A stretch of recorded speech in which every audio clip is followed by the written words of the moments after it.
What is happening? J Gamer Dude here, and I'm going to be talking about Skull and Bones, the single most bizarre game development cycle I think I've ever seen in my entire life.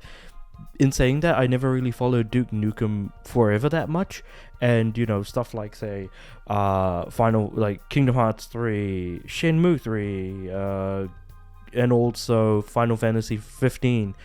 These are all sort of individually bizarre development timelines of things going well, things going wrong, and everything else in between, as you could probably imagine. The same thing could even be said for FF14. With all that said and done, Skull and Bones, on the other hand, and I feel like to a lesser extent, and I feel like this may be discussed later on, who knows how the timeline goes of stuff happening at Ubisoft, but Beyond Good and Evil 2, again, no sign or mention of that game either. People are put onto the games to make them and then taken off, or they leave, or other things happen, or legal pressure mounts, or the government steps in, and the government is exactly what is kind of happening here with Skull and Bones, because they took money from the Singaporean government, and because of that they kind of have to release a game. But the thing is that this thing has been in development hell for so damn long. It was originally meant to complement slightly after, maybe a couple to a few years after the release of Assassin's Creed 4 Black Flag, and now, keeping in mind Black Flag came out 2013, because I think 2012 was Assassin's Creed 3 if I remember right, so it must have been 2013, 2014 at the absolute latest, because 14 I think was Unity.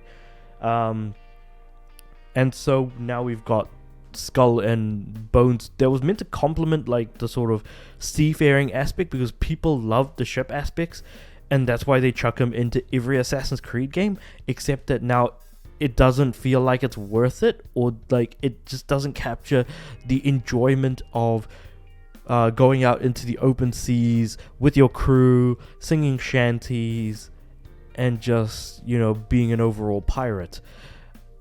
The fact that Skull and Bones has more so been reported to be about controlling a ship rather than controlling people, so you can't actually go to locations. Well, you can, but you can't get off the ship because you are the ship. Stuff like that kind of completely misses the point of what made Assassin's Creed 4 really, really fun.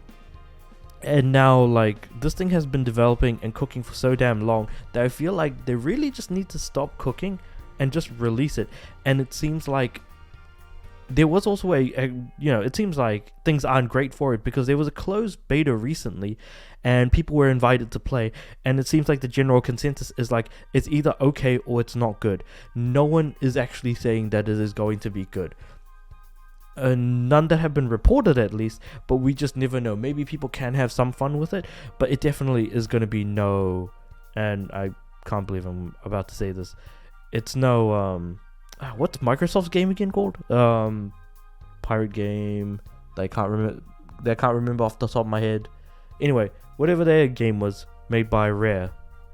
Was it Rare? Yeah, same difference. Whatever. I'm gonna keep that one. But yeah, so this is definitely not going to be games that people want, and in fact is just going to be something that they want to create. It's too late to turn the clock back on what the idea for this game is going to be. It's way too damn late. But the question also becomes, because people are joining and leaving this, directors and stuff that have been working on this game for so damn long, seems to... It doesn't have a release date, and I don't think it ever will. Will it ever release before 2030? Who knows? This thing was meant to release around 2015, 2016. We're now at 2023, and we're still talking about it.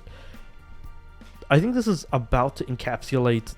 I can't remember if it was this, or if it was Beyond Good and Evil 2 that was about to take over Duke Nukem Forever as the longest development cycle of any single given game. So it'll be interesting to see how this goes. I am more curious and want to throw this question out to the audience and everyone who's just sitting out there. What do you think about Skull and Bones? Do you think it's actually going to release? And if it does, when do you reckon it's going to release? Because I think that this game will finish and be released, because it has to, due to the contractual obligations with the Singaporean government and the amount of money they took from them. But also, there's no way in hell it's going to make its money back under no circumstances. So they just need to, like, you know, shoot this out of a whale's blowhole and hope that it does well. Otherwise, because I'm saying that I think it will come out, as for when I think it'll come out, this is just me absolutely guessing to the like nth degree of if I were to take a guess, 2026. That might be way too far off, that might be too close, who knows. For sure, we will never know. Will this game ever release? It was meant to last year and then also this year, and then got pushed out into next year. So you know what, it is what it is. It doesn't have a release date. It continues to be developed for a team that has a lot of people, you know, shuffling in and out constantly. What more could we honestly do?